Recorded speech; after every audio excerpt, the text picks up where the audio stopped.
Hello बच्चों, आपका स्वागत है श्याम सर की क्लास में। बच्चों, आज हम कक्षा 12 भौतिकी भाग फर्स्ट का अगला टॉपिक बताने वाले हैं। बच्चों चलिए हम लोग आज शुरू करते हैं लेक्चर नंबर 11। इसके पहले 10 लेक्चर हमारे पढ़ चुके हैं। उन लेक्चरों को आप देख करके अपने कक्षा 12 फिजिक्स भाग फर्स्ट को अच्छे से तैयार करिए। आज हम लोग 11वां लेक्चर यहाँ पे आपको बताने वाले हैं। हम देखिए आपका 11वां लेक्चर क्या है, इलेक्ट्रिक डाइपोल, वैद्युत द्विध्रुव क्या होता है। आज हम लोग शुरू करेंगे वैद्युत द्विध्रुव क्या होता है, वैद्युत द्विध्रुव की परिभाषा। उसके बाद हमारा टॉपिक होगा वैद्युत द्विध्रुव आघूर्ण किसे कहते हैं। तो चले हम लोग वैद्युत द्विध्रुव पहले देखते हैं क्या होता है। तो वैद्युत द्विध्रुव क्या होता है, दो ऐसे आवेश जो परिमाण में समान हो और प्रकृति उनकी क्या हो, विपरीत हो, और अगर वो अल्प दूरी पर रखे हैं तो उनसे जो भी संरचना बनेगी वह कहलाती है वैद्युत द्विध्रुव।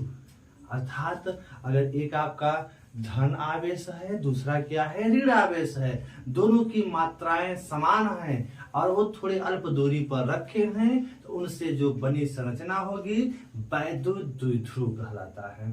तो चलिए हम लोग देखते हैं।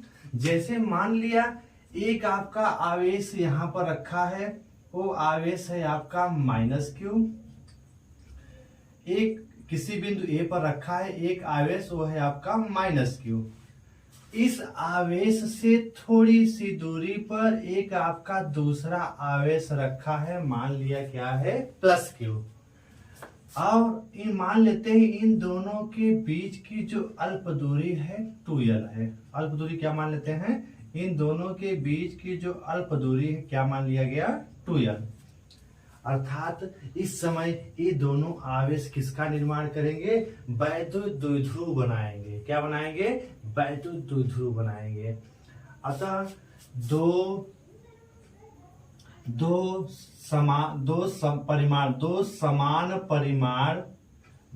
समान परिमाण तथा विपरीत प्रकृति के आवेश। परिमाण समान का तात्पर्य है अगर यह Q आवेश है, इसकी मात्रा अगर Q है तो इसकी भी मात्रा क्या है, Q है। दो समान परिमाण हो गए और इनकी प्रकृति क्या है, विपरीत है। अर्थात एक माइनस है, दूसरा क्या है, प्लस है। और ये अल्प दूरी थोड़ी सी दूरी पर अगर रखे हैं तो इस समय इनके द्वारा जिस संरचना का निर्माण होता है वह संरचना क्या कहलाती है, वैद्युत द्विध्रुव कहलाती है। तो वैद्युत द्विध्रुव की परिभाषा एकदम इजी है, इसको आप लोग फिर से देख लीजिएगा। दो समान परिमाण तथा विपरीत प्रकृति के आवेश यदि अल्प दूरी पर रखे हैं तो इनसे जो बनी संरचना है वह वैद्युत द्विध्रुव कहलाती है। जैसे इसका एग्जांपल है HCl। H पे पॉजिटिव चार्ज, C क्लोरीन पे क्या है, नेगेटिव चार्ज। अगर ये थोड़ी सी दूरी पर ये अगर है तो इनके द्वारा जो निर्माण होगा क्या होगा, वैद्युत द्विध्रुव बनेगा। तो हम लोग अच्छा एक चीज और देख लीजिए, यहाँ पे 2l हम लोग क्यों लिए हैं, l भी तो ले सकते थे। तो यहाँ पे थोड़ी सी हम लोग सुविधा के लिए 2l लेते हैं। अगर हम लोग इसको यहाँ से यहाँ तक अगर वैद्युत द्विध्रुव, अगर इनके बीच की दोनों आवेशों के बीच की दूरी अगर l लेते, अगर हम मान लेते हैं इन दोनों का मध्य बिंदु एक O है, मध्य बिंदु क्या है, O मान लेते हैं। इन दोनों का यदि हम मान लेते हैं कि मध्य बिंदु O है, जब मध्य बिंदु O है तो अगर आपसे पूछा जाए कि अगर इस पहले -q आवेश से मध्य बिंदु O के बीच की दूरी क्या बताएंगे, अगर आप l लेते हैं तो इनके बीच की दूरी क्या बताएंगे, l/2। और तब यहाँ से यहाँ तक की दूरी क्या बताएंगे, l/2। फिर जब हम कैलकुलेशन करेंगे तो हमें l/2 लेकर के हल करना पड़ेगा, जिससे थोड़ी सी हमें हल करने में कठिनाई होती है। इसीलिए हम लोग सुविधा के लिए इनके बीच की दूरी क्या ले लेते हैं, l न लेकर के क्या लेते हैं, 2l लेते हैं। अब 2l लेने से फायदा क्या है, इन दोनों का जो मान लेते हैं मध्य बिंदु O है, अब O से तो -q आवेश का अगर O से दूरी पूछता है तो आप क्या बता सकते हैं, अगर 2l लिए हैं तो -q आवेश और मतलब A से O के बीच की दूरी क्या बता सकते हैं, l। और फिर इस O से और इसको B मान लेते हैं, ये अगर A पॉइंट दिखाए तो इसको B दिखा दीजिए। तो O और B के बीच की दूरी अब क्या दिखा सकते हैं आप, अब फिर क्या दिखाएंगे, L। और L लेकर के हम गणना करने में हमें सुविधा होती है। इसीलिए हम इनके बीच की दूरी क्या लेते हैं, 2l लेते हैं। तो इसको भी आप केयरफुली समझ लीजिएगा। तो चलिए हम लोग अब इसकी परिभाषा आपको अगर आ गया हो तो लिख लेते हैं एक बार। तो दो ऐसे आवेश जो परिमाण में समान हो, प्रकृति उनकी क्या हो, विपरीत हो, अल्प दूरी पर रखे हैं, तो उसके द्वारा बनी संरचना वैद्युत द्विध्रुव कहलाती है। तो इसको हम लोग नोट कर लेते हैं। जब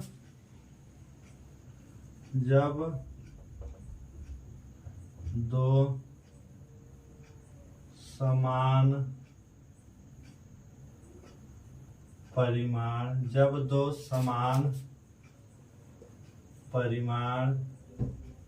तथा विपरीत प्रकृति जब दो समान परिमाण तथा विपरीत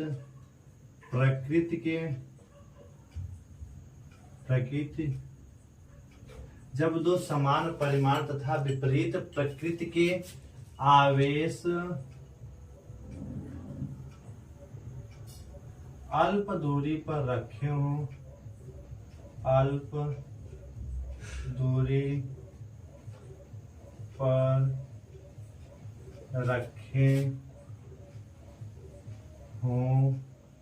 तो उनसे बनी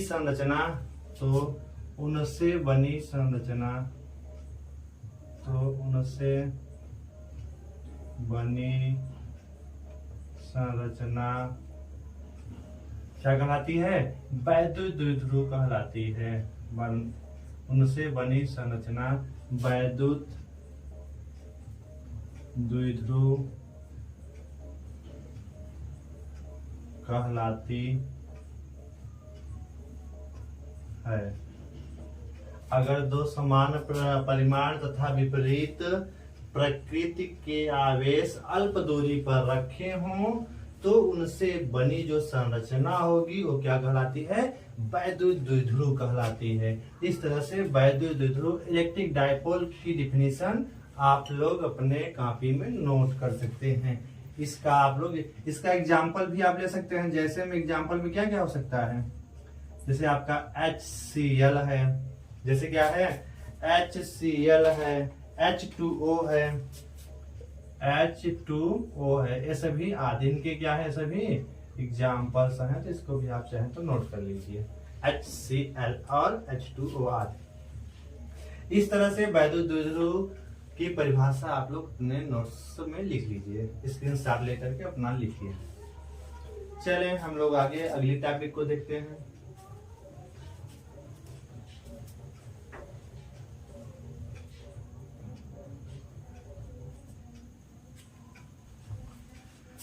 अगली हेडिंग है इलेक्ट्रिक डायपोल मोमेंट, वैद्युत द्विध्रुव आघूर्ण। चले हम लोग इसको इरेज कर लेते हैं। अब वैद्युत द्विध्रुव आघूर्ण किसे कहते हैं, वैद्युत द्विध्रुव आघूर्ण।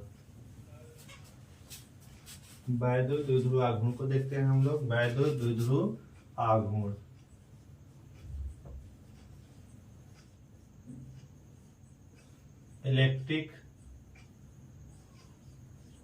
इलेक्ट्रिक डायपोल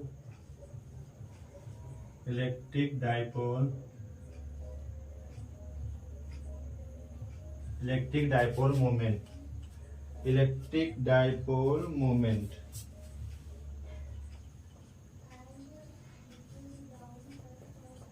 अगली आपकी हेडिंग है। अब चलिए हम लोग इसके बारे में देखते हैं। इलेक्ट्रिक डायपोल मोमेंट क्या है बच्चों, ध्यान से देखिए इलेक्ट्रिक डायपोल मोमेंट के बारे में। देखिए वैद्युत द्विध्रुव तो आपने देख लिया, अब पढ़ेंगे हम लोग वैद्युत द्विध्रुव आघूर्ण क्या होता है। तो वैद्युत द्विध्रुव आघूर्ण आप उसी से रिलेटेड है, आप उसको समझ सकते हैं।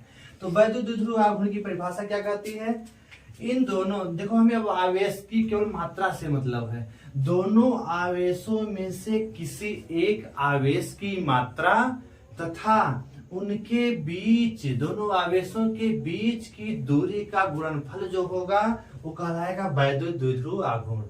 फिर से समझ लीजिए, दोनों आवेशों में से किसी एक आवेश, दोनों आवेशों में किसी एक आवेश की मात्रा, दोनों आवेश में प्रत्येक की मात्रा क्या है, क्यू है। तो दोनों आवेश में से किसी एक की मात्रा जो है क्यू, दोनों आवेशों में किसी एक आवेश की मात्रा क्यू इंटू उनके दोनों आवेशों के बीच की दूरी का गुणनफल, दोनों में से किसी एक आवेश की मात्रा तथा उनके बीच की दूरी का जो गुणनफल होता है, यही क्या कहलाता है, वैद्युत द्विध्रुव आघूर्ण कहलाता है। क्या कहलाएगा, वैद्युत द्विध्रुव आघूर्ण कहलाता है। इसे P से व्यक्त करते हैं, किसे लिखते हैं, P से व्यक्त किया जाता है। तो P बराबर Q इंटू 2L। अब यहाँ पे अगर हम देखें तो P क्या है आपका, सदिश राशि है, जिसकी दिशा किधर होती है, वैद्युत द्विध्रुव के अक्ष की ओर माइनस आवेश से प्लस आवेश की ओर होती है। किधर से किधर होगी, माइनस से प्लस की ओर। किसकी दिशा होती है, P की दिशा होती है। Q इंटू 2L यहाँ पे हो जाएगा। तो इसको भी आप लोग देख सकते हैं। और यहाँ पर आपका मतलब एक अक्ष की ओर, एक फिक्स दिशा है ना, अक्ष की ओर, ये दूरी किधर लेनी है, अक्ष की ओर लेनी है। तो आप चाहें तो ये दूरी क्या है, ये आपकी दोनों आवेशों के बीच की दूरी अक्ष की ओर, तो 2L। तो आपका ये सदिश रूप में हो जाएगा। इसका मात्रक क्या हो जाएगा, आवेश का मात्रक कूलाम, आवेश का मात्रक क्या होता है, कूलाम हो जाएगा, और इंटू, और ये क्या है, तो दूरी, लंबाई या दूरी, तो इसका मात्रक क्या हो जाएगा, मीटर हो जाएगा। तो इस वैद्युत द्विध्रुव आघूर्ण का मात्रक क्या हो जाएगा, कूलाम इंटू मीटर हो जाएगा। क्या हो जाएगा, कूलाम मीटर। तो इसको भी आप देख लेंगे। चलिए इसकी परिभाषा यहाँ हम लोग नोट करते हैं।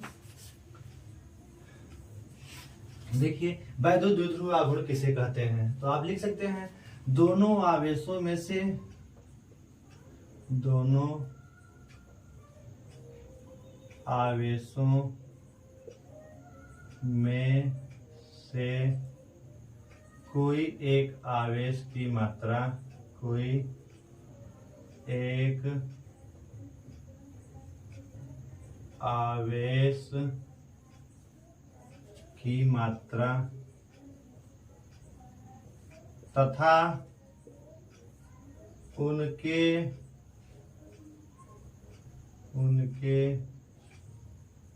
बीच की दूरी,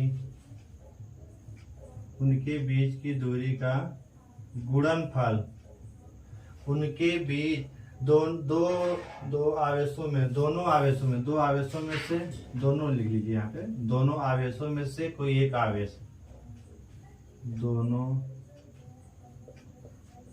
दोनों आवेशों में से कोई एक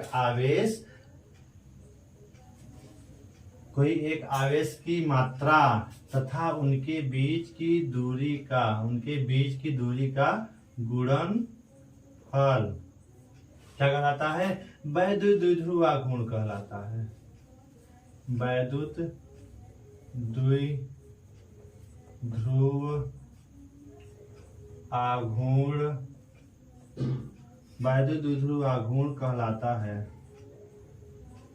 वैद्युत द्विध्रुव आघूर्ण कहलाता है। इस तरह से आप वैद्युत द्विध्रुव आघूर्ण की परिभाषा आसानी से पढ़ सकते हैं। दोनों आवेशों में से कोई एक आवेश की मात्रा तथा उनके बीच की दूरी का गुणनफल वैद्युत द्विध्रुव आघूर्ण कहलाता है। तो इसको भी आप लोग नोट कर लेंगे।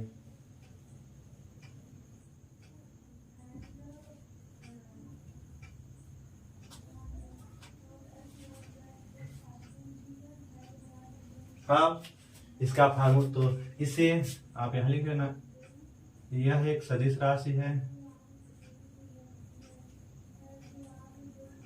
इसे P से व्यक्त करते हैं। इसे किसे लिखते हैं, इसे P से व्यक्त करते हैं, इसे P से व्यक्त करते हैं।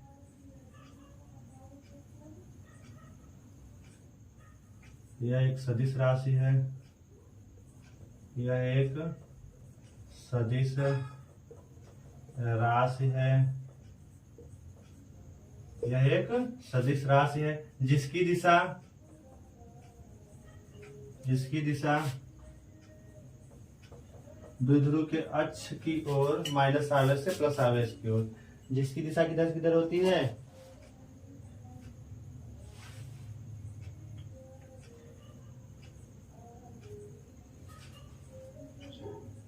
जिसकी दिशा द्विध्रुव के अक्ष के अनुदिश द्विध्रुव के अक्ष के अनुदिश ऋण आवेश से किधर होती है, ऋण आवेश से वैद्युत द्विध्रुव के अक्ष के अनुदिश ऋण आवेश से धन आवेश की ओर होती है, धन आवेश की ओर, धन आवेश की ओर होती है। इस तरह से आप इसको नोट कर लेंगे। ऋण आवेश से किधर होती है, धन आवेश की ओर होती है। अब इसका फार्मूला क्या हो जाएगा, वैद्युत द्विध्रुव आघूर्ण, अतः आप वैद्युत द्विध्रुव आघूर्ण, वैद्युत द्विध्रुव आघूर्ण का फार्मूला P बराबर क्या होता है, Q इंटू 2L। ठीक है, P बराबर Q इंटू 2L फार्मूला आपका हो जाता है। इसको आप तैयार कर लेंगे। सदिश रूप में इसको कैसे लिखते हैं, वेक्टर P, सदिश रूप में आप चाहें तो ये भी लिख लीजिए। सदिश रूप में कैसे लिखेंगे, वेक्टर P वहां लिखा गया है, इसका सदिश रूप भी आप लिख सकते हैं। चाहे तो सदिश रूप में यहाँ लिख सकते हैं, वेक्टर P बराबर Q इंटू वेक्टर 2L, वहां पे है। इसका मात्रक जैसा कि बताया गया कूलाम इंटू मीटर होता है। क्या होता है, यहाँ मात्रक लिख दिया गया है, coulomb into metre, coulomb into metre, आप इसका मात्रक लिख लेंगे, कूलाम मीटर। इस तरह से वैद्युत द्विध्रुव आघूर्ण की परिभाषा इलेक्ट्रिक डायपोल मोमेंट, अर्थात वैद्युत द्विध्रुव आघूर्ण की परिभाषा आपको पूरी तरह से बताई गई। इसमें दो टॉपिक बताए गए, वैद्युत द्विध्रुव किसे कहते हैं, वैद्युत द्विध्रुव आघूर्ण से आप क्या समझते हैं, उसकी परिभाषा पूरे कंसेप्ट के साथ आपको बताया गया। इसको आप लोग पढ़ करके अपने इन टॉपिकों को कवर करिए। अगला टॉपिक आपका होने वाला है वैद्युत द्विध्रुव आघूर्ण के कारण वैद्युत क्षेत्र की तीव्रता। इसमें दो प्रकार की तीव्रता है, एक अच्छी स्थिति में वैद्युत क्षेत्र की तीव्रता, एक निरक्षी स्थिति में वैद्युत क्षेत्र की तीव्रता के लिए हम लोग व्यंजन प्राप्त करेंगे, जो कि मोस्ट इंपॉर्टेंट टॉपिक होने वाला है। अगला टॉपिक आपका होगा लेक्चर नंबर 12 में मिलेगा आपको। तो इसका भी स्क्रीनशॉट लेकर के आप अपने नोट्स में लिख करके इन टॉपिकों को अच्छे से तैयार करिए।